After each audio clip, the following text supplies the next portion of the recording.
d'être là. Voilà. Oui, on est là pour les uns pour les autres parce qu'on s'aime, mais on est là surtout pour le Seigneur. Amen. Le Seigneur, premièrement, et notre prochain ensuite. C'est en aimant le Seigneur de tout notre cœur qu'on peut adéquatement aimer notre prochain. Amen. Amen. La semaine passée, eh bien, le titre du message, c'est ce qu'il faut comprendre. Et ce qu'il faut comprendre, qu'on a compris la semaine passée, c'est que ce n'est pas juste un homme physique que vous voyez à l'avant, c'est aussi un homme spirituel qui a un esprit, et ce n'est pas juste moi, c'est chacun ici. Amen? Amen. Jésus a créé en nous l'homme nouveau. Amen? Amen. Jésus a créé en nous l'homme nouveau. Amen? Donc, c'est là qu'il faut investir, c'est là qu'on doit emmener la nourriture et la parole de Dieu est là pour nourrir l'homme nouveau. Galates 6,15, l'apôtre Paul l'a bien dit, en parlant que la circoncision, l'incirconcision ne sert pas à rien, mais ce qui est quelque chose, c'est d'être une nouvelle créature. Répétez après moi, je suis quelque chose. Encore, je suis quelque chose. Je suis une nouvelle créature. Amen. Donc, vous êtes et je suis quelque chose. Amen. C'est drôle, d'habitude, quand on dit ça, c'est pas parce qu'on parle de nouvelle créature, on parle d'autre chose. Mais la Bible dit qu'on est quelque chose parce que nous sommes une nouvelle créature. Dans Galates, l'apôtre Paul, eh bien, il venait de mettre en contraste la foi avec la loi. Et le problème à l'église de Galate ou en Galatie, c'est que les gens avaient retourné à la loi. Et nous, on doit comprendre dans tout cela que si on met nos efforts là où on les mettait dans le contexte de l'Ancienne Alliance ou de l'Ancien Testament, eh bien, nous sommes dans l'erreur.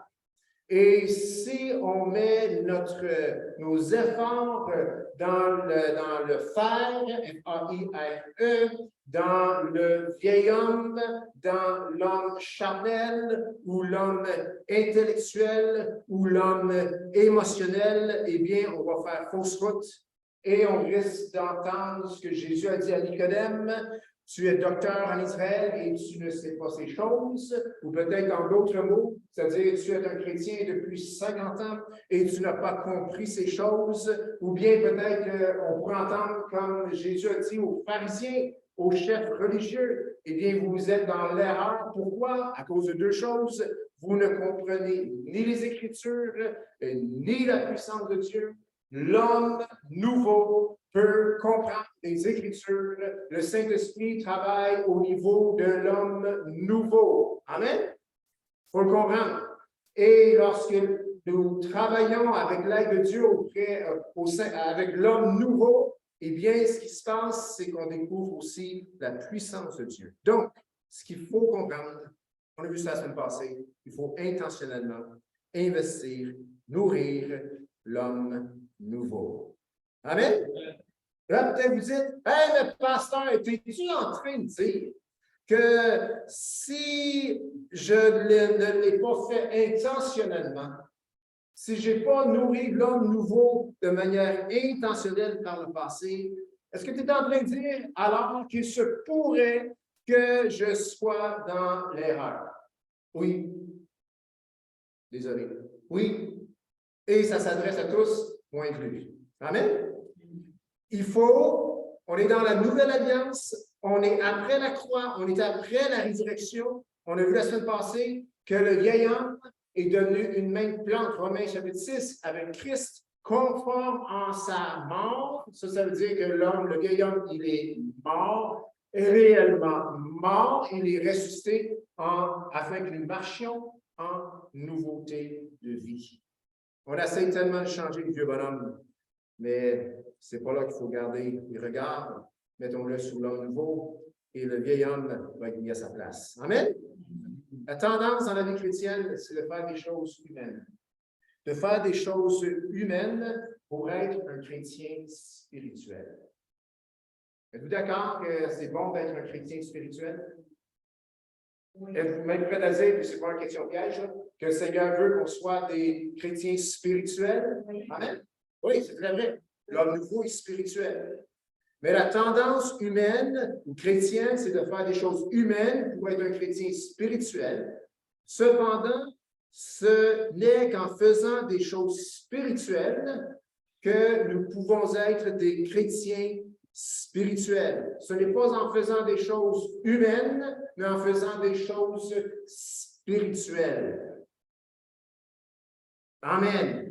1 Corinthiens 3:1. Ce n'est pas à des hommes spirituels, a dit l'apôtre Paul, que j'ai pu vous parler, mais à des hommes charnels.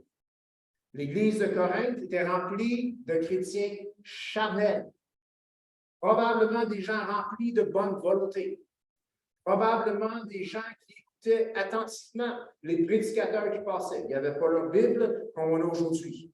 Mais qu'on le veuille ou non, Paul n'a pas pu leur parler comme à des êtres, des hommes spirituels, mais des hommes charnels. Il aurait voulu parler à des hommes spirituels.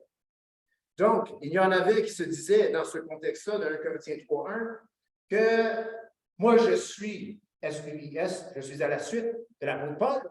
Et d'autres disaient, moi, je suis à la suite d'Apollos. Et un autre peut-être qui disait qu'il était à la suite de quelqu'un d'autre. Mais, et cela, qu'est-ce que ça faisait? Ça l'emmenait des disputes. Ça l'emmène la chicane. Et Paul, en d'autres mots, leur disait, vous êtes ni de l'un, ni de l'autre. Vous êtes censés être de Christ. Amen? Ni de Paul, ni d'Apollos, mais de Christ. Donc, on le veut ou non, ces gens qui disaient, moi, je suis d'Apollos, ou moi, je suis de Paul, ou moi, je suis d'un autre, eh bien, c'était des chrétiens charnels parce qu'ils ne suivaient pas Christ. Ils suivaient les hommes qui leur enseignaient au sujet de Christ.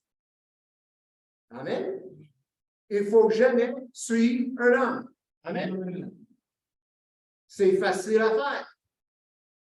Si on va à l'église tous les dimanches, sans rien faire avec ce qu'il fait, bien, en quelque part, on est en train de suivre un homme. On voit là pour d'autres raisons que pour avancer dans la vie chrétienne, pour nourrir finalement l'homme spirituel. Donc, ils étaient de l'un de l'autre. Et cela faisait en sorte qu'ils étaient charnels. Ils ne suivaient pas Jésus. Ils suivaient les hommes. Ils leur enseignaient Christ plutôt. Leur perspective, c'est simplement une question de perspective qui était erronée. Et ce matin, c'est là que je vais aller. C'est une question de perspective. Dites-le. C'est une question de perspective. Donc, il faut avoir la bonne perspective. La perspective est extrêmement importante. Juste pour vous montrer comment la perspective est importante, Moïse, lorsqu'il a emmené le peuple Israël hors de l'Égypte, à la délivrance, eh bien, la raison ou ce qui a fait la différence pour Moïse, c'était sa perspective des choses. Il savait des choses, il avait vu des choses, il savait que certaines choses étaient là, même s'il ne les voyait pas. Hébreux 11:27 à l'écran, c'est par la foi qu'il quitta l'Égypte, sans être effrayé de la colère du roi, car il se montra ferme comme voyant celui qui est invisible. Sur là, comme voyant celui qui était invisible. Pas était, qui est invisible. Dieu, c'est toujours est. Présent. Il n'y a pas été avec Dieu, il n'y a pas sera, c'est est.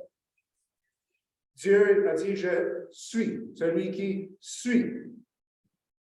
Moïse, libérateur du peuple d'Israël, savait que la volonté de Dieu, et il savait, je répète, Moïse fut le libérateur d'Israël parce qu'il savait que la volonté qui était en opération, eh bien, en était une qui provenait de l'invisible.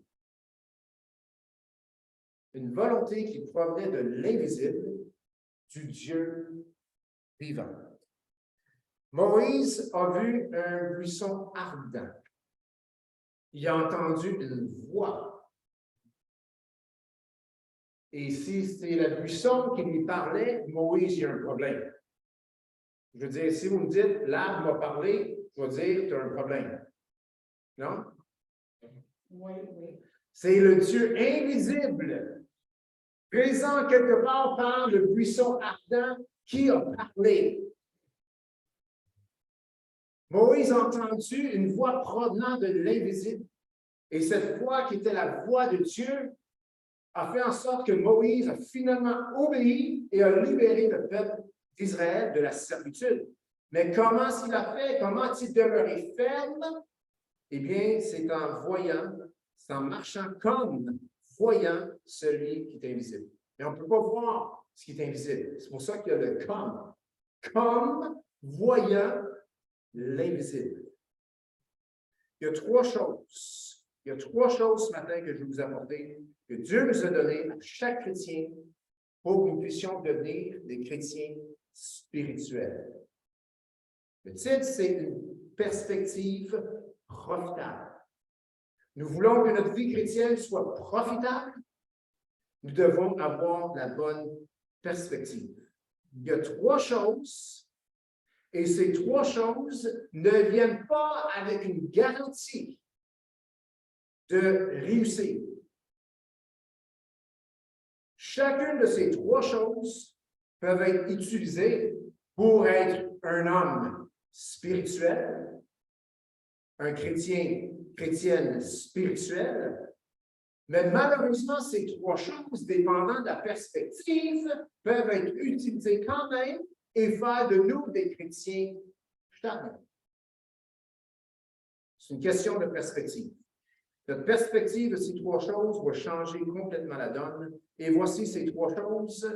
Il y a la parole de Dieu, celle que vous tenez en vos mains, celui que je prêche ce matin, la parole de Dieu. Et il y a aussi le Saint-Esprit. Et il y a aussi la foi du chrétien. Ces trois choses, on doit avoir la bonne perspective de ces trois choses pour que ces trois choses puissent nous être profitables, pour que ces trois choses puissent nous emmener là où est-ce que Dieu veut que nous y allons.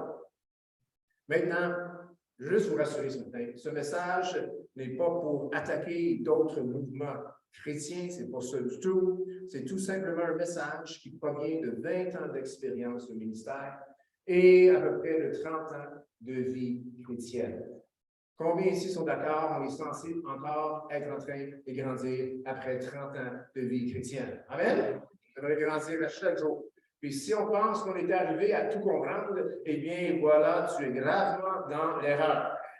Impossible de tout comprendre au sujet de Dieu, c'est une marche continuelle et 10 vies sur cette terre ne serait pas suffisant. Ce n'est pas une attaque ce matin, c'est simplement un message qui provient de 20 ans d'expérience de ministère. Ce sont mes conclusions au sujet de comment la Bible, la parole de Dieu, comment le Saint-Esprit et comment la foi peuvent être profitables pour le chrétien.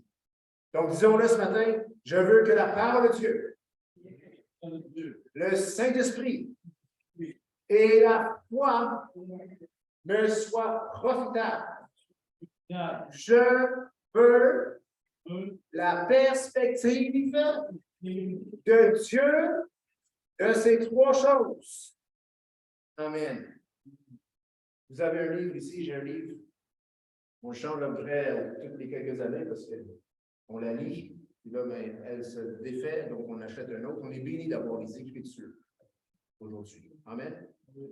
Comprenons que la majorité de l'histoire de l'Église n'avait pas ce livre intact comme nous l'avons. Néanmoins, il y a eu des hommes, des femmes qui ont reçu le salut en Jésus-Christ et qui ont grandi spirituellement, sans même avoir ce livre que nous avons. Notre perspective de ce livre doit être celle de Dieu. Sinon, elle va nous être peu profitable. Et nous allons devoir rendre compte devant Dieu un jour pourquoi que des chrétiens sans ce livre ont pu cheminer plus que nous qui avions l'opportunité de lire à chaque jour. Il faut comprendre que dans le contexte historique, la majorité des gens peuvent lire. Certaines personnes lisent mieux que d'autres. Mais dans la majorité de l'histoire, la plupart de l'humanité était illettrée, incapable de lire. Pourtant, la parole de Dieu a quand même eu son effet. Amen? Puis nous, on l'a dans nos vies. Deux perspectives de la parole de Dieu, il y en a sûrement plus que deux. Et les deux reconnaissent que ce livre est d'une inspiration plénière, c'est-à-dire que Dieu l'a inspiré de couvert à couvert. Non pas l'index ni les cartes géographiques, le texte. Amen? Pas les chapitres, pas les versets, pas les virgules, il n'était pas dans les textes originaux. Amen? La Bible qu'on a aujourd'hui, elle est inspirée d'un couvert à l'autre. Amen? Cependant, on peut avoir la perspective suivante, que c'est un livre théologique. Un livre théologique, c'est-à-dire c'est le message du Saint-Esprit. Et pour saisir le message du Saint-Esprit dans ce livre, eh bien, il faut à tout prix et uniquement l'interpréter dans son contexte historique. C'est une perspective. Donc, c'est un livre théologique, c'est le message du Saint-Esprit, mais le message du Saint-Esprit ne peut être saisi que si nous comprenons le contexte historique dans lequel ce livre a été écrit. Il y a une autre perspective, deuxième perspective, c'est un livre, là j'ai inventé un mot, spirituo-pratique. On connaît pratico-pratique? Spirituo-pratique. C'est un livre qui nous aide pratiquement à vivre spirituellement.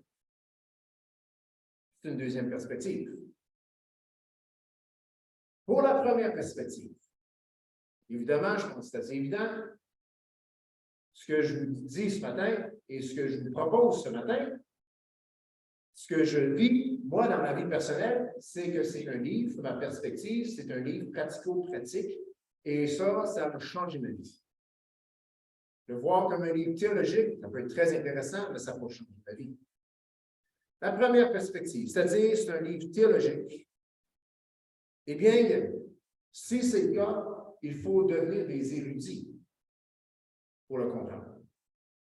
Il faut être des grands étudiants pour le comprendre. Combien ici ont le temps pour devenir des grands érudits? C'est peut-être même pas notre domaine, mais ce livre a été écrit pour tous et chacun. Amen? C'est la parole de Dieu. Donc, pour la première perspective, c'est-à-dire c'est un livre théologique, et le message du Saint-Esprit nous vient uniquement en interprétant la Bible par son contexte historique, eh bien, dans ce cas-là, il faut devenir des érudits. Il faut beaucoup étudier. Il faut beaucoup comprendre. Chaque livre dans son contexte historique, dans le temps où il a été écrit. Ça s'en vient déjà très compliqué. Les preuves, les informations sont limitées. On ne peut pas reculer dans l'histoire. Et cela peut être extrêmement intéressant. Par contre, cela amène beaucoup d'informations. Et ce que le chrétien a besoin, c'est de la transformation. Amen? Et l'information n'emmène pas la transformation. Amen? C'est une question de perspective. Ceci est une nourriture spirituelle. Amen? Ce n'est pas un livre ou simplement des données intellectuelles. C'est surtout un livre spirituel. Pourquoi c'est un livre spirituel? Parce que son auteur est esprit. Amen. Son auteur, c'est Dieu. Amen. Jean 4, 24, Dieu est esprit. Et ceux qui l'adorent doivent l'adorer en esprit et en vérité. Si ce livre n'est qu'un livre théologique, eh bien, nous allons devoir beaucoup étudier et notre étude va s'adresser à l'intellect. Cela va demander beaucoup d'études et la vie chrétienne va se résumer à beaucoup d'études bibliques, qui en soi n'est pas mauvais, mais nous emmènera peut-être pas au but que Dieu désire. Un autre problème avec cette perspective que c'est un livre théologique qui voit tout prix comprendre son contexte historique pour savoir ce que le Saint-Esprit voulait dire au destinataire de chaque lettre, eh bien, une autre problématique, c'est que la Bible est donc limitée au quotient intellectuel de celui qui va le lire. La Bible nous dit cependant que les pauvres sont riches en foi. Amen. Cette perspective limite la progression de l'Évangile à un monde intellectualisé. Les faits aujourd'hui démontrent cependant que les réveils se produisent ailleurs que dans le monde intellectuel. Elles se produisent dans la cachette, elles se produisent où ce que l'Évangile va, elles se produisent auprès de gens qui sont souvent illettrés, auprès de gens qui ne connaissent rien de la Bible, rien de son contexte, mais qui vivent des réveils puissants, comme dans la Chine, en Afrique ou ailleurs, mais dans le monde intellectuel, c'est très minime. Donc, cette perspective de la Bible, c'est-à-dire ce livre théologique, eh bien, classe la Bible peut-être parmi les livres, le livre le plus important de l'histoire, le plus important à étudier, contenant des standards meilleurs, contenant les standards de Dieu. Mais si cela n'emmène pas de transformation, ce n'est que de l'information. Puis je dis tout cela pour mettre en lumière le fait suivant. Puis j'exagère un peu pour en venir un point. Vous êtes prêts? Amen? La Bible ne dit pas étudier, étudier, étudier. Elle dit surtout mettre en pratique. Pratique. Ce qui est là.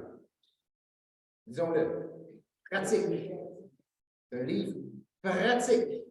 Elle nous demande de la mettre en pratique. Bon de l'étudier. Puis c'est vrai quand c'est en forgeant qu'on devient forgeron. Amen?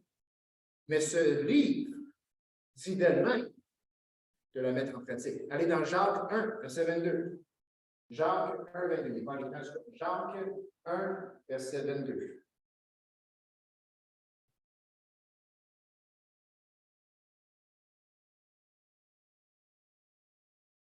Jacques 1, verset 22. Mettez en pratique la parole et ne vous bornez pas à l'écouter en vous trompant vous-même par de faux raisonnements. Et ça avait écouté, ma femme avait écrit ça sur un tableau dans la maison. C'est peut-être pas moi. Hein? Mettez en pratique la parole et ne vous bornez pas à l'écouter en vous trompant vous-même par de faux raisonnements. Car si quelqu'un écoute la parole et ne la met pas en pratique, il est semblable à un homme qui regarde dans un miroir son visage naturel et qui, après s'être regardé, s'en va et aussitôt oublie quel était. 25. Mais celui qui aura plongé les regards dans la parfaite, la loi de la liberté, et qui aura persévéré, n'étant pas un auditeur oublieux, mais en se mettant à l'œuvre, donc en la mettant en pratique, celui-là sera heureux dans son activité. Celui-là sera heureux dans la vie chrétienne. Amen? Donc, la Bible ne nous dit pas étudier. Je sais qu'il y a des passages dans la Bible qui disent qu'on doit méditer les Écritures, qu'on doit étudier les Écritures, et ainsi de suite. Mais tout cela, c'est pour une pratique. On peut étudier comme on veut. On peut prendre les moyens d'étudier comme on veut. On peut croire à la bonne. Mais si cela n'amène pas à une pratique, ça sert à rien. Deuxième perspective, c'est-à-dire que ce livre est un livre spirituel-pratique, c'est-à-dire un livre qui m'aide à pratiquer la spiritualité que Dieu me demande. Donc, on parle de spirituel, ce qui est spirituel peut affecter ce qui est spirituel. Ce livre est un livre spirituel. Amen? C'est un livre écrit par celui qui est esprit, Dieu. Amen? Et ce livre existe pour nous aider d'être des chrétiens spirituels. Amen? C'est la nourriture pour ce qui est spirituel en nous. L'homme nouveau. Amen? Donc, disons-le, cher homme nouveau, voici ta nourriture. Livre spirituel pratique qui m'amène à pratiquer la spiritualité telle que Dieu l'entend. Il y a pratique.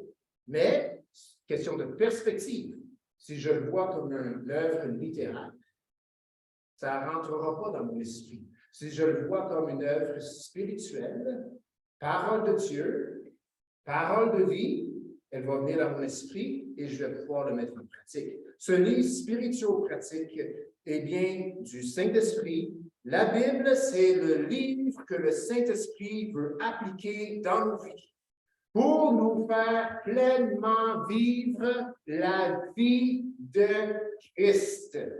Amen? Ce livre, un livre spirituel-pratique, le Saint-Esprit s'en sert, c'est le livre qui se sert pour appliquer dans nos vies ces paroles pour nous faire vivre pleinement la vie en Christ. Cette perspective de voir ce livre comme un livre spirituel-pratique, eh bien, cette perspective dit que ce livre est comme son auteur, Dieu. Ce livre est un livre spirituel. Donc, un livre spirituel, et ce qui est spirituel nourrit le spirituel.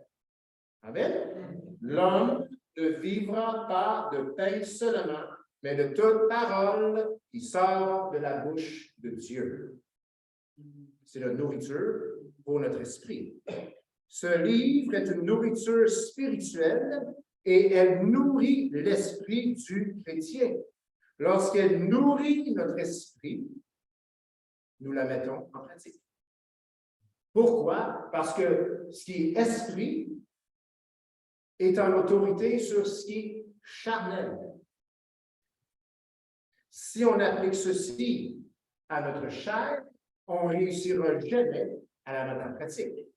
Mais si on applique ceci à notre esprit, eh bien, notre esprit va glorifier Dieu en la mettant en pratique, même au travers de notre corps.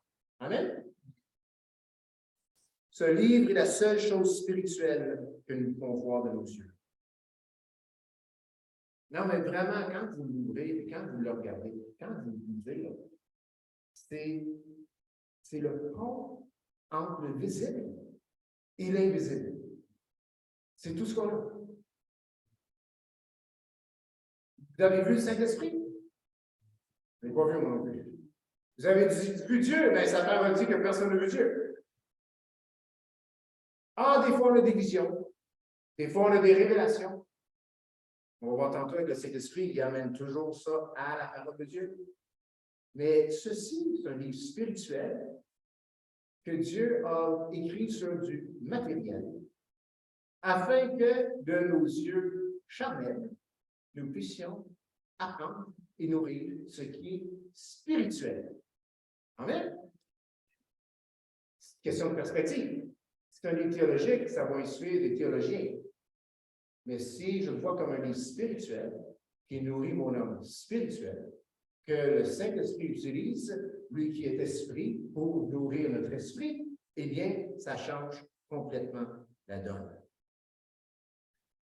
Donc, perspective, après 30 ans de vie chrétienne, la perspective qu'on doit avoir de ce livre, c'est un livre spirituel pratique qui m'amène par le Saint-Esprit à vivre la vie de Christ dans mon contexte d'aujourd'hui. Deuxième chose que Dieu nous a donnée pour que nous puissions devenir des chrétiens spirituels, eh bien, c'est le Saint-Esprit. Dieu nous a donné le Saint-Esprit. Amen? Alors, disons-le, Seigneur, merci pour ton Saint-Esprit. J'accueille le Saint-Esprit dans ma vie ce matin. Amen? Et si on n'a pas le Saint-Esprit, il n'y a rien à faire. Mais il y a aussi plusieurs perspectives au sujet du Saint-Esprit. J'ai adopté les deux. J'en ai délaissé un pour adopter le deuxième. La deuxième, je la trouve beaucoup plus utile. Vous êtes prêts? Amen. Donc, perspective 1, ancienne perspective, pour moi. Eh bien, le Saint-Esprit, désolé, mais le Saint-Esprit, c'est un atout automatique qui nous aide à nous démêler dans la complexité de la vie chrétienne. Je sais que c'est pas trop encourageant, mais c'est une perspective. Le Saint-Esprit, c'est un atout, c'est un cadeau automatique qu'on a à la nouvelle naissance qui nous aide à nous démêler dans la complexité de la vie chrétienne, qui nous aide à démêler ce qui est écrit là, qui nous aide à vraiment comprendre ce qui est là. Et deuxième perspective, c'est que le Saint-Esprit est le guide spirituel indispensable. Le guide spirituel indispensable pour vivre selon la parole de Dieu dans le contexte de la nouvelle alliance. Amen. Je répète, le guide spirituel, le Saint-Esprit, c'est le guide spirituel indispensable pour vivre selon la parole de Dieu dans le contexte de la nouvelle alliance. Il faut bien dire, mais je vais expliquer un peu plus tard. La première perspective, que le Saint-Esprit, c'est un atout automatique qui nous aide à nous démêler dans la complexité de la vie chrétienne. Vous savez, la vie chrétienne n'est pas supposée être compliquée. Vous savez ça? Non, vous savez pas ça? Si elle est compliquée, c'est parce qu'on la rend plus. Amen? Question d'obéissance. Quand on désobéit, quand que la parole de Dieu n'est pas son effet dans nos vies, les choses deviennent compliquées. Parfois, lorsque les choses sont simples, parce qu'on est guidé par le Saint-Esprit, oui, ça peut être douloureux, comme l'apôtre Paul, qui parle d'affliction et qui parle que son homme extérieur est en train de dépérir, mais son homme intérieur est en train de grandir, en train de maturer. Mais ce n'était pas compliqué, parce qu'il y avait oui. Mais quand ça devient compliqué, c'est parce qu'il y a un problème quelque part. Puis, ce que je veux dire, ce n'est pas une attaque contre, comme j'ai dit tantôt, contre d'autres mouvements chrétiens, c'est simplement ce que je crois. Puis c'est important que vous sachiez ce que je crois, parce que si vous ne savez pas ce que je crois, vous venez ici à tous les dimanches et vous écoutez quelqu'un et allez découvrir un jour que vous n'êtes pas d'accord avec ce qu'il croit. Amen? C'est bon, vous sachez ce que je crois. Amen? Amen. Donc, ce que je vous apporte ce matin, c'est ce que la Bible nous dit naturellement. Puis cette première perspective, c'est-à-dire que le Saint-Esprit, c'est un atout automatique, c'est quelque chose qui vient lorsqu'on vient au Seigneur, lorsqu'on reçoit Jésus dans nos vies, eh bien, c'est un package deal, on a le Saint-Esprit, eh bien, on a le baptême du Saint-Esprit, eh bien, il y a cette première perspective qui dit cela, eh bien, limite le baptême du Saint-Esprit à la conversion de l'individu. Donc, il est venu à Jésus, il a confessé Christ comme Seigneur et Sauveur, bang, tout est fait, le sceau, baptême, on combine tous ces mots-là ensemble, et puis on n'a pas à faire plus, on n'a pas à rechercher autre chose. Cette première perspective, eh bien, nous dit que le baptême du Saint-Esprit se limite à la conversion. à la nouvelle naissance. Éphésiens 4, verset 4 et 5. Et souvent, on prend ce verset-là pour justifier justement qu'il n'y a pas d'expérience. C'est-à-dire, aujourd'hui, d'être baptisé du Saint-Esprit, c'est juste la même chose que le salut. Eh bien, Éphésiens 4, 4 et 5 dit il y a un seul corps et un seul esprit. Comme vous avez été appelés à une seule espérance par votre vocation, il y a un seul Seigneur, une seule foi, un seul baptême, un seul Père et Dieu et Père de tous, qui est au-dessus de tous et parmi tous et en tous, et que tout le monde peut dire Amen. C'est la parole de Dieu. Amen. Donc, il n'y a pas, selon une certaine pensée, de baptême du Saint-Esprit après la conversion. C'est tout dans le même package. Parce que c'est écrit, il y a un seul baptême. OK. J'entends. Certaines problématiques que moi je vois, parce que ce n'est pas ma pensée, ce n'est pas ma croyance. Le Saint-Esprit, c'est un guide spirituel indispensable pour vivre selon la parole de Dieu dans le contexte de la Nouvelle Alliance. On a besoin d'être rempli, inondé, baptisé, submergé dans le Saint-Esprit pour bien marcher en tant que chrétien. Amen? Ce n'est pas j'ai tout reçu au début et puis là, je dois me démêler. Mais il y a juste un seul baptême. OK. Donc, on dit là qu'il y a un seul baptême, donc ça veut dire qu'il n'y en a pas deux, il n'y en a pas trois. Bien, c'est parce que la Bible nous parle du baptême de Jean, la Bible nous parle du baptême en Jésus, la Bible nous parle du baptême du Saint-Esprit, la Bible nous parle du baptême de Moïse. Oh non, passage, il y a un seul baptême, c'est parce que toutes les autres, on ne les pratique pas. OK, je suis d'accord. Le verset dit aussi qu'il y a un seul esprit. Amen? Mais les démons, c'est les esprits. Les anges, c'est les esprits. Nous sommes esprits. Donc, je sais que le passage dit qu'il y a un seul esprit. Mais un seul esprit ne limite pas le monde spirituel à un seul esprit. Non, il y a beaucoup de choses spirituelles. Mais ce passage parle tout simplement, si on voit dans son contexte, qu'il y a un seul esprit dans le corps. Le corps qu'est l'Église. Ça ne veut pas dire qu'il y a juste un seul esprit. Donc, si je dis qu'il y a juste un seul baptême, je peux aussi bien dire qu'il y a juste un seul esprit aussi. Et là, si je regarde partout dans la Bible, je vois que ça ne fonctionne plus. Donc, un seul corps, ouais, c'est écrit là, un seul corps. J'ai un corps. Amen? Il y avait 30 corps ici là, ce matin. Pas vrai qu'il y a juste un seul corps. Je sais qu'il y a une seule Église, un seul esprit. OK, un seul Seigneur. OK, celle-là, oui, j'accorde. Il y a vraiment juste un seul Seigneur, des seigneurs dans le fond. Parce qu'il y a plusieurs seigneurs aussi. Amen? Des faux seigneurs. Une seule foi, un seul baptême, un seul Dieu et Père de tous, qui est au-dessus de tous. OK. Eh bien, si on dit qu'il y a juste un seul baptême, pour finalement justifier cette pensée qui dit que tout arrive à la nouvelle naissance, le baptême du Saint-Esprit, le salut, c'est la même chose, eh bien, ce n'est pas ce qu'on voit non plus dans le livre des Actes. Actes chapitre 2, ceux qui ont été remplis du Saint-Esprit, je ne suis pas prêt à dire qu'ils n'étaient pas sauvés. Ils avaient rencontré Jésus, ils avaient confessé Christ. OK, si on oublie celle-là, si on s'en va dans Actes chapitre 4, verset 31, eh bien, on a le réveil à Samarie. Philippe y a été, ils ont reçu Christ, ils ont été baptisés, mais ils n'avaient pas encore reçu le Saint-Esprit. Donc, les apôtres s'en vont et ils posent les mains et ils reçoivent le baptême du Saint-Esprit. En deux étapes. Salut, réception du Saint-Esprit. Si on va un peu plus loin dans le livre des Actes, au chapitre 8, 4, 31, c'est quand ils ont tous été remplis à nouveau du Saint-Esprit. Ils ont prié, il y avait la persécution, ils ont prié, le lieu a tremblé, ils ont tous été remplis à nouveau du Saint-Esprit. Chapitre 8, c'est le réveil en Samarie. Chapitre 9, c'est l'apôtre Paul qui est converti sur le chemin de l'Alliance et 3 jours plus tard reçoit guérison et à l'Alliance a été pour qu'il soit rempli du Saint-Esprit. Et on a l'histoire chez Corneille, on a l'histoire aussi des chrétiens dans le chapitre 19 à Éphèse, je crois, je peux me tromper, qui, eux, avaient reçu le baptême de la repentance.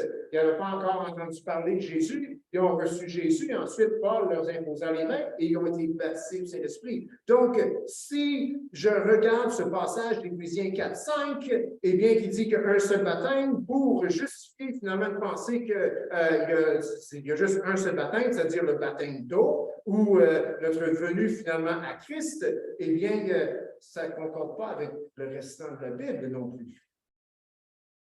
Puis là, on peut dire, c'est pas pareil, pasteur, aujourd'hui. C'est pas pareil pour nous aujourd'hui.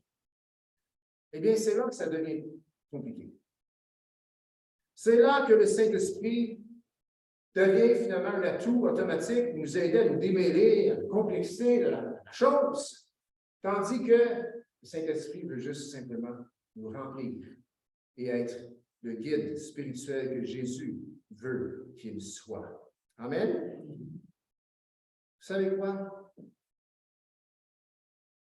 Si ça devient compliqué, c'est parce que nous prenons des moyens humains pour comprendre ce qui est divin. La Bible nous enseigne le contraire. C'est en recevant les choses spirituelles, divines, qu'on vient mieux à comprendre l'humain, pas l'inverse. On ne peut pas comprendre le baptême du Saint-Esprit. Mais le baptême du Saint-Esprit nous permet de comprendre les choses spirituelles. Amen. Nous devons chaque jour demander d'être remplis du Saint-Esprit, demander que ce guide, le Saint-Esprit, puisse vraiment nous instruire, nous guider comme la parole de Dieu nous dit. Maintenant, on peut dire, peux-tu imaginer vivre l'expérience des disciples qui ont entendu Jésus penser? Et on dit cela parce qu'on se dit en quelque part que les disciples qui étaient en présence même de Jésus, je veux dire, ils pouvaient tout comprendre parce que Jésus était là. Sauf si on lit l'histoire dans le Nouveau Testament, les disciples, pendant que Jésus était là, ils n'ont rien compris. Ils n'ont absolument rien compris. C'est ça. Ils n'ont rien compris. Ils demandaient des questions, ils donnaient des réponses. Ils n'ont pas compris plus. Ils ne comprenaient rien. Pourquoi? Parce qu'ils n'avaient pas le Saint-Esprit. Parce qu'il n'y avait pas le Saint-Esprit, mais il ne faut pas comprendre que c'est la même chose pour nous. La deuxième perspective qui dit que le Saint-Esprit est un guide spirituel indispensable pour vivre selon la parole de Dieu dans le contexte de la Nouvelle Alliance, donc dans notre contexte d'aujourd'hui, 2022, eh bien, cette deuxième perspective, eh bien, oui, ça nous amène souvent des critiques pour dire qu'on est centré sur le Saint-Esprit. Et cela parce qu'il semblerait qu'il y a beaucoup d'exagération. Puis là, oui, on peut dire qu'il faut être christocentrique, centré sur Christ. Et je suis d'accord, parce que c'est le Saint-Esprit qui va le faire. Le Saint-Esprit nous emmène vers Christ. Amen? C'est son devoir, c'est sa mission, c'est son but, c'est sa raison d'être. Je ne veux pas que Christ soit le centre de ma vie à cause de mes propres efforts. Je veux que Christ soit le centre de ma vie parce que le Saint-Esprit m'a rendu capable de laisser Jésus sur le trône de ma vie. Amen? Jésus étant sur le trône sera toujours le centre. Quelques versets sur le Saint-Esprit. Jean 14, 26. Mais le Consolateur, l'Esprit Saint, que le Père enverra au monde, vous enseignera toutes choses et vous rappellera tout ce que je vous ai dit. Je sais que Jésus parlait aux disciples. Mais le Saint-Esprit n'est pas limité à un temps historique. Le Saint-Esprit n'est pas limité au temps où Jésus était avec ses disciples. Le Saint-Esprit est aussi puissant aujourd'hui. Le Saint-Esprit nous enseigne toutes choses. Amen. Le Saint-Esprit honore parfaitement la parole de Dieu. Amen. Donc, il nous enseigne toutes choses. Il va nous rappeler tout ce que je vous ai dit. Le Saint-Esprit va rappeler aux disciples tout ce que Jésus leur a dit. C'est quoi toute chose? Eh bien, quelque part, c'est qu'il va prendre ce que Jésus a dit, ce qu'on a entre nos mains, ce livre spirituel, et il va l'appliquer dans nos vies, dans notre contexte d'aujourd'hui. Si tu appliques ce livre dans le contexte de l'Ancienne Alliance, tu vas arriver à certaines conclusions. Si tu l'appliques dans le contexte de la Nouvelle Alliance, tu vas arriver complètement à d'autres conclusions. Mais où sommes-nous aujourd'hui? Nous sommes après la croix. Amen? Nous sommes après la résurrection. Amen? Je sais que j'ai déjà dit, je sais que ça peut défriser nos cheveux un petit peu, mais peut-être qu'on a plus beau les cheveux défrisés. Mais le Nouveau Testament, il commence vraiment où? Jean-Baptiste, c'est le dernier prophète de l'Ancienne Alliance. Je sais, Matthieu, Marc, Luc et Jean sont dans le Nouveau Testament, mais la page entre le Nouveau et l'Ancien, parce que c'est marqué le Nouveau Testament, eh bien, il n'est pas inspiré sur eux. En principe, là, la Nouvelle Alliance commence après la résurrection. Et c'est dans ce contexte-là qu'on doit interpréter toute la parole de Dieu. Amen? Toute la parole de Dieu. On ne doit pas interpréter la parole de Dieu comme si Jésus marchait sur terre aujourd'hui. Jésus ne marche plus sur terre aujourd'hui. Amen? Il est glorifié. Il est à la droite de Dieu. Donc, toute chose, c'est en quelque sorte le Saint-Esprit qui va prendre ce que Jésus a dit, qui va prendre ce qui est révélé dans la parole de Dieu et va l'appliquer dans nos vies dans le contexte de la Nouvelle Alliance. Et ça, c'est le contexte dans lequel nous vivons aujourd'hui. Amen? Jean 16, 13, quand le Consolateur sera venu, l'Esprit de vérité, il vous conduira dans toute la vérité, car il ne parlera pas de lui-même, il dira tout ce qu'il aura entendu et il vous annoncera les choses à venir. Le Saint-Esprit est venu. Amen. Le Saint-Esprit est là aujourd'hui. Amen. Le Saint-Esprit baptise les croyants encore aujourd'hui. Amen. Pour l'avoir, on demande, c'est tout. C'est très simple. C'est une chose très spirituelle de demander d'être rempli, baptisé du Saint-Esprit. C'est très spirituel. Parce que la parole de Dieu nous dit que c'est là. Et nous croyons ce que la parole de Dieu dit. Et ça, c'est esprit, c'est des paroles esprit. Et donc, on demande et le Saint-Esprit vient. Amen. Si on attend pour les papillons dans le ventre, les aigles, les tornades, eh bien, ça se pourrait que ça n'arrive pas comme ça. Ça a tendance à arriver avec des gens qui sont plus loin de leurs émotions. Un grand intellectuel, un grand érudit, une personne qui cogite les choses, qui réfléchit, peut être rempli du Saint-Esprit. Amen. Pleinement, autant que l'autre. Et le Saint-Esprit, le Consolateur, qui, ici, sera venu, mais qui est maintenant déjà là, l'Esprit de vérité, va nous conduire dans toute la vérité. Parce qu'il ne prendra pas de lui-même, mais il va dire tout ce qu'il aura entendu. Saint-Esprit entend Dieu aujourd'hui. Il est Dieu, parfaitement uni avec le Père et le Fils, mais présent sur terre aujourd'hui. Et il prend ce qu'il a entendu et il nous annonce les choses à venir. Conduit dans la vérité, il nous conduit dans le contexte d'aujourd'hui, dans le contexte de la Nouvelle Alliance. S'il nous conduirait dans le contexte de l'Ancienne Alliance, ça ne serait pas l'esprit de vérité, mais l'esprit d'erreur. Il va nous communiquer les choses qu'il entendra de Dieu. Vous êtes d'accord? On a besoin de ça? Chaque chrétien individuellement a besoin de ça. Amen? Il va nous communiquer les choses qu'il entend de Dieu. Il nous aidera à appliquer ce que Dieu dit dans le contexte, dans sa parole, dans le contexte de la Nouvelle Alliance. 1 Jean, à l'écran, 1 Jean 2, 27. Pour vous, l'onction que vous avez reçue de lui demeure en vous, et vous n'avez pas besoin qu'on vous enseigne. Mais comme son onction vous enseigne toutes choses, et qu'elle est véritable, et qu'elle n'est point un mensonge, demeurez en lui, selon les enseignements qu'elle vous a donnés. Onction. Si on dit que c'est le Saint-Esprit, eh bien, que va faire le Saint-Esprit? Il honore Jésus, qui lui, eh bien, fait en sorte qu'on demeure en lui selon les enseignements que le Saint-Esprit nous donne. Le Saint-Esprit enseigne aux chrétiens de demeurer en Jésus, parce que c'est là que le chrétien est aujourd'hui. Il est en Christ à la droite de Dieu. Éphésiens chapitre 1, 2. Amen. C'est simple, c'est très spirituel. Pas comprenable humainement, mais spirituellement bon et pour notre profit.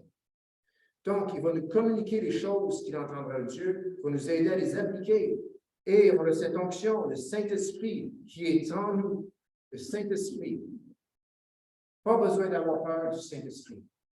Amen? Parce qu'il est toujours fidèle à la parole de Dieu. Il ne nous l'explique pas tout le temps. Mais il se réveille. Il donne la révélation. Pratique. C'est un livre spirituel pratique. Amen. Et le Saint-Esprit, ce n'est pas quelque chose qu'on a eu et puis qui reste là et qui nous sert à rien. Non, c'est le Saint-Esprit qui vit en nous, qui nous conduit, qui nous enseigne, qui nous instruit, qui applique la parole de Dieu dans notre contexte d'aujourd'hui. Puis je vais être franc avec vous. Désolé pour mon Québec. Mais je m'en balance pas mal de comment tu es arrivé à dire que j'étais rempli, baptisé du Saint-Esprit. Je m'en balance pas mal. L'important, l'essentiel, c'est que le Saint-Esprit, eh bien, nous sert de guide. Que le Saint-Esprit, eh bien, que nous voyons non comme un atout qui arrive juste comme ça, puis qu'on n'a rien d'autre à faire, mais qu'on le voit tel qu'il est, un guide, le guide spirituel indispensable pour vivre selon la parole de Dieu dans notre contexte d'aujourd'hui. Amen. Et je vous encourage vraiment, tel que je fais à chaque jour, Seigneur, remplis-nous de ton Saint-Esprit. Amen. Le Saint-Esprit nous fait faire des choses qui sont spirituelles. Exemple, les dons spirituels. Exemple, prier en langue. C'est des choses spirituelles qu'on ne peut pas comprendre, mais c'est spirituel. On ne peut pas tout comprendre. Amen? Mais ce que Dieu veut, c'est les résultats. Des hommes, des femmes fidèles à Dieu, remplis de la puissance du Saint-Esprit. Amen? Donc, c'est une question de perspective. Est-ce que le Saint-Esprit est là pour aider notre cerveau? Ou est-ce que le Saint-Esprit est là pour nourrir l'homme spirituel avec ce qui est spirituel? Le guide spirituel indispensable pour vivre selon la parole de Dieu dans notre contexte d'aujourd'hui, ce guide s'appelle le Saint-Esprit. Amen? Saint-Esprit, disons-le, Saint-Esprit, on t'aime, t'accueille. C'est important. Troisièmement, eh bien, la foi. F-O-I, la foi. Deux perspectives encore.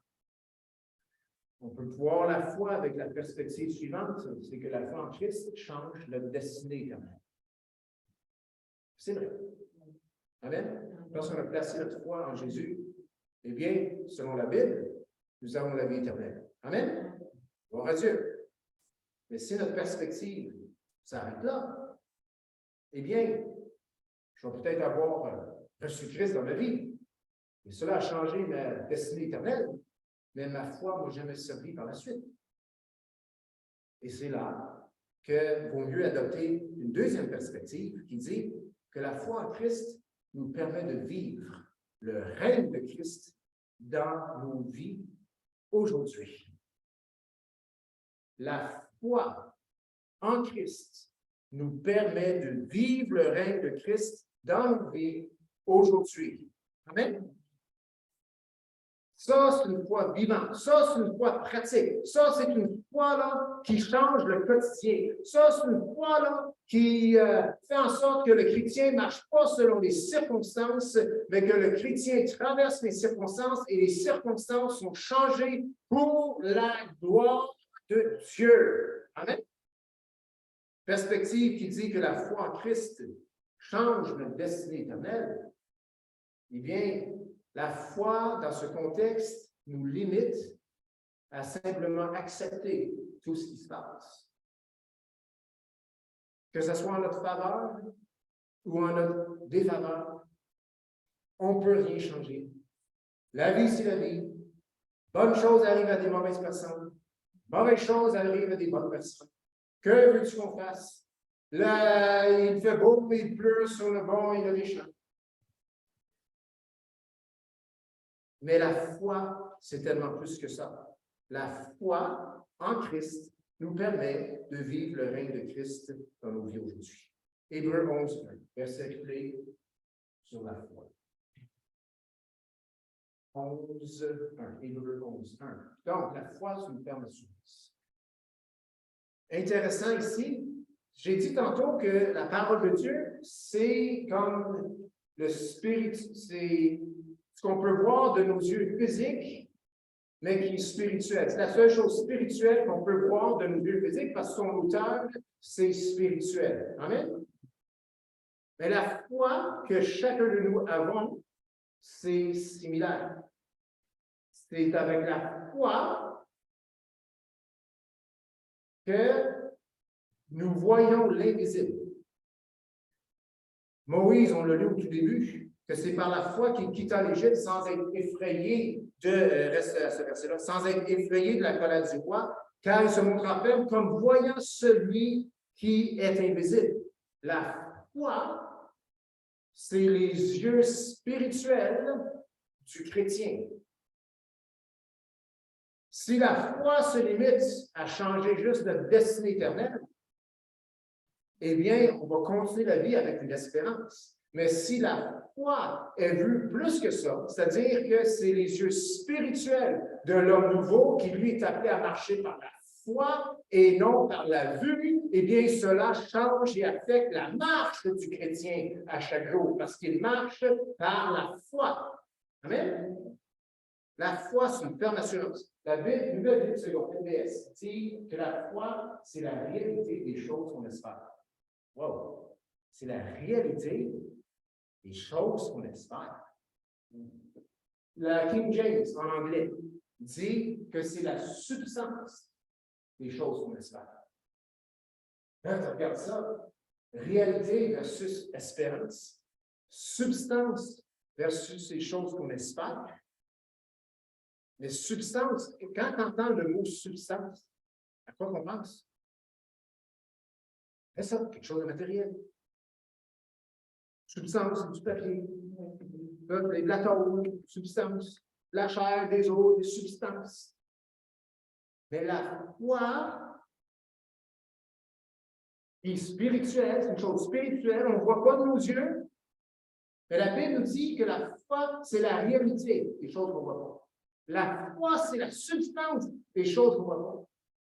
La Bible est en train de nous dire ici, la parole de Dieu est en train de nous dire ici que quelque chose de spirituel, c'est comme en même temps une substance.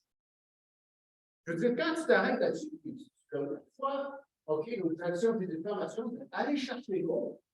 NBS est plus précise. La réalité, la King James, la substance, c'est comme, là, essaie de comprendre ça. Il y a quelque chose de spirituel et matériel.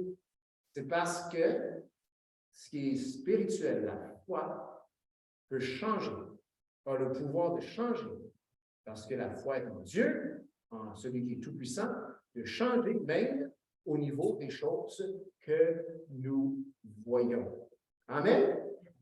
Donc, la foi en Christ, elle peut se limiter à « c'est comme ça que je suis sauvé ». Mais la foi aussi en Christ nous permet de vivre le règne de Christ dans nos vies aujourd'hui. Je répète. Donc, la foi en Christ peut se limiter à notre... Ça a changé notre éternité. Merveilleux, c'est bon. Mais c'est tellement plus que ça. La foi en Christ nous permet de vivre le règne de Christ dans nos vies aujourd'hui. La foi. Disons-le. La foi. Substance spirituelle. Disons-le. Substance spirituelle. Wouh! OK. Saint-Esprit, merci Père pour nous aider. Amen. Mais comprenons ici, si on voit la foi en Christ qui change simplement notre destinée éternelle, donc c'est comme un tremplin vers l'éternité, eh bien, si ça se limite à ça, eh bien, où est tout l'aspect où la foi, c'est un muscle, où la foi peut déplacer les montagnes, où est-ce que la foi peut même changer les circonstances, où est-ce que la foi a fait en sorte que Moïse a sorti le peuple d'Égypte, le peuple d'Israël de l'Égypte. Si la foi, c'est juste pour être sauvé et non pour notre marche, eh bien, nous arriverons vraiment à deux conclusions différentes. Et la foi change notre éternité, mais dans le moment présent, c'est pour notre marche. Amen. Un bon enseignement biblique en terminant, eh bien, c'en est une qui est pratique. Je sais qu'on peut donner des messages motivationnels. Ça nous motive. Ça ne nous donne pas grand-chose de pratique. On peut entendre des enseignements qui sont bibliques, qui sont théologiques, mais qui ne sont pas pratiques.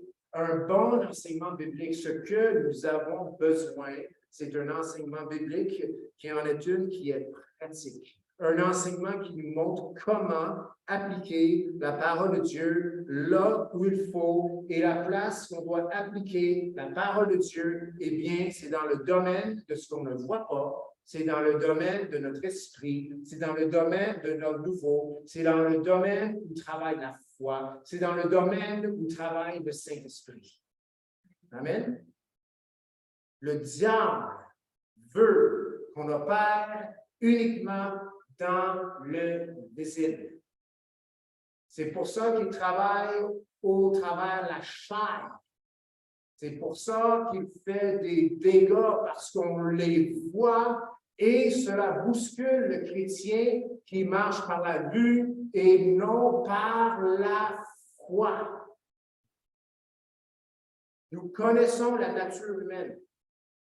En tout cas, je connais la mienne. J'espère que vous connaissez la vôtre.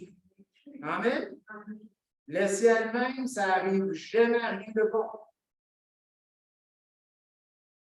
Et celui qui marche par la foi connaît aussi la chair et son potentiel et voit les choses tout autrement parce qu'il voit avec les yeux de la foi. La Bible nous encourage, dans Hébreux 12, 28, d'offrir un culte qui est agréable à Dieu, avec piété et avec crainte. Les versets avancent, nous demandent de regarder ce qui est invisible. Donc, pour vous montrer, tournez s'il vous plaît, Hébreux 11, qui est un de mes livres préférés, et je trouve un des livres les plus pratiques pour nous aider comment vivre la vie chrétienne dans le temps présent dans la Nouvelle Alliance. Hébreux, chapitre 12, verset. Hébreux, chapitre 12. Avant le verset 2 du chapitre 12, le verset 22, c'est-à-dire, eh bien, on parlait de la montagne de Sinaï, où ce que le feu est descendu, où ce que ça tremblait. Les gens le voyaient de leurs yeux. Ils voyaient le feu sur la montagne. Ils voyaient les éclairs. Ils ont vu la montagne trembler. Ils ont vu s'il y avait des bêtes mortes, des bêtes qui ont touché la montagne, elles sont mortes. Ils l'ont vu de leurs yeux. On va écouter pareil. Nous, on est appelés à nous approcher de d'autres choses. Verset 22. Mais vous êtes approchés de la montagne de Sion, de la cité du Dieu vivant, de la Jérusalem céleste, des myriades qui forment le cœur des anges, l'assemblée des premiers-nés, inscrits dans les cieux, du juge qui est le Dieu de tous, des esprits des justes parvenus à la perfection, de Jésus qui est le médiateur de la nouvelle alliance, et du sang de l'aspersion qui parle mieux que celui d'Abel. OK. On a bien des affaires à nous approcher. Amen? C'est toutes des choses que je ne vois pas avec mes yeux. Verset 25. Gardez-vous de refuser d'entendre celui qui parle.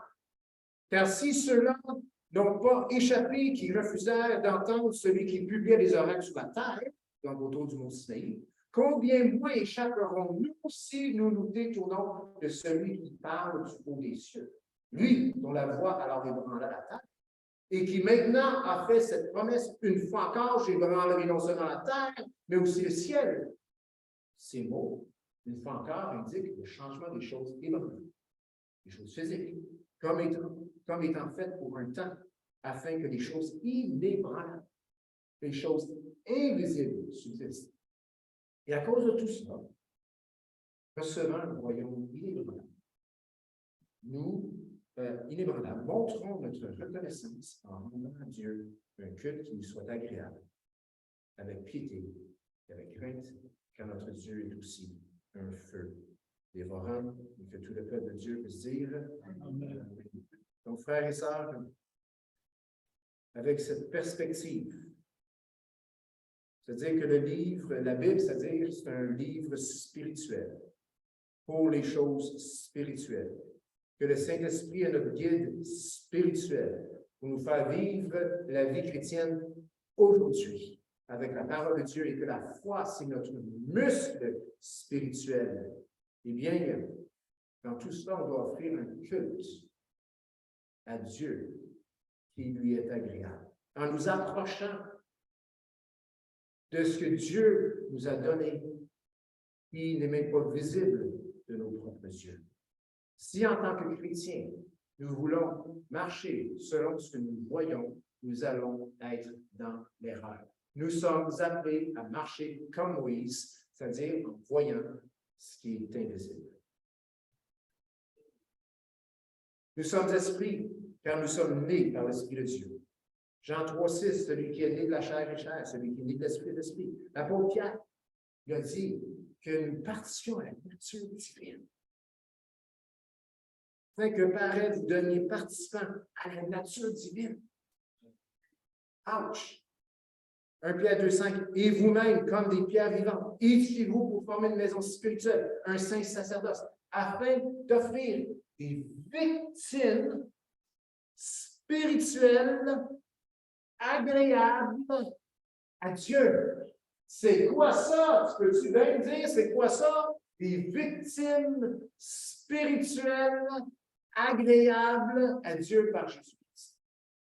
Moi, je pense que c'est une victime spirituelle. C'est nous-mêmes. C'est l'homme nouveau. Parce que mon corps, là, il est imparfait. Puis les agneaux, les sacrifices dans l'Ancien Testament, il fallait qu'ils soient parfaits. Donc, le sacrifice agréable à Dieu par Jésus-Christ, c'est ce qui a été créé en moi par Jésus-Christ. Mais moi, je suis toujours son serviteur, je suis toujours son enfant. Je ne suis pas devenu Dieu. Je suis né en esprit, mais je ne suis pas devenu Dieu. Amen. Gloire à Dieu que je sois Dieu. Parce que ça irait bien mal. Et gloire à Dieu, vous n'êtes pas Dieu. Parce que ça irait aussi mal que si moi je serais Dieu. Mais je suis esprit. Vous êtes esprit dans un corps physique.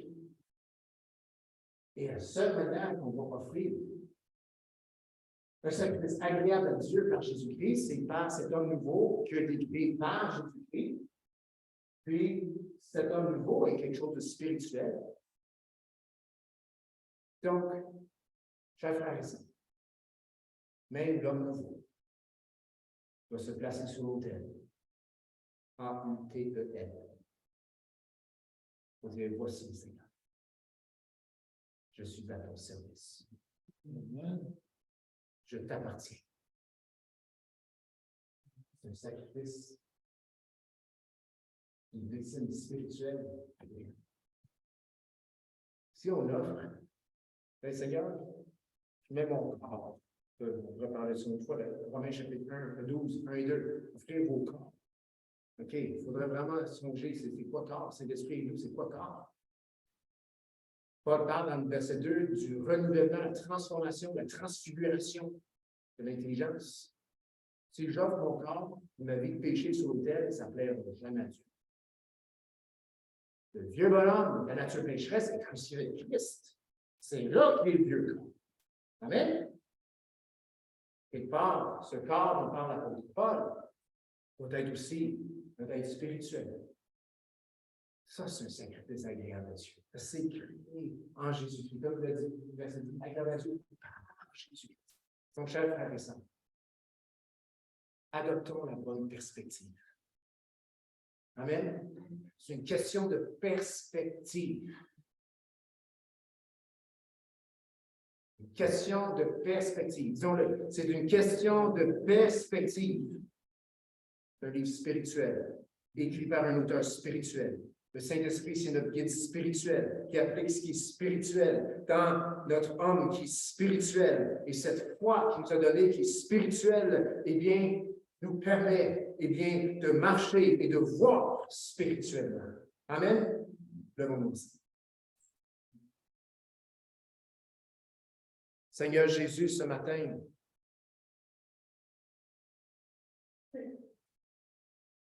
ma prière, ma demande pour moi et pour chacun ici, c'est d'ajuster notre perspective selon la perspective des choses qu'a le Saint-Esprit. Perspective au niveau de la foi, la perspective au niveau de la personne du Saint-Esprit, la perspective au niveau de la parole de Dieu, que nous puissions avoir la perspective du Saint-Esprit. Et cette perspective, Saint-Esprit, tu l'enseignes, tu le déposes, tu en instruis de cette chose à l'homme nouveau. Comme on a dit par les semaines passées, nous recevons cette perspective dans l'homme nouveau. Disons-le ensemble. Je reçois la perspective du Saint-Esprit dans mon homme nouveau. Puis c'est dans ton nom, Jésus, que je prie. Et c'est par ton nom, Jésus, que nous rendons action de grâce. Seigneur, merci. Et que ton nom soit loué. Que tout le monde puisse dire Amen, Amen, Amen.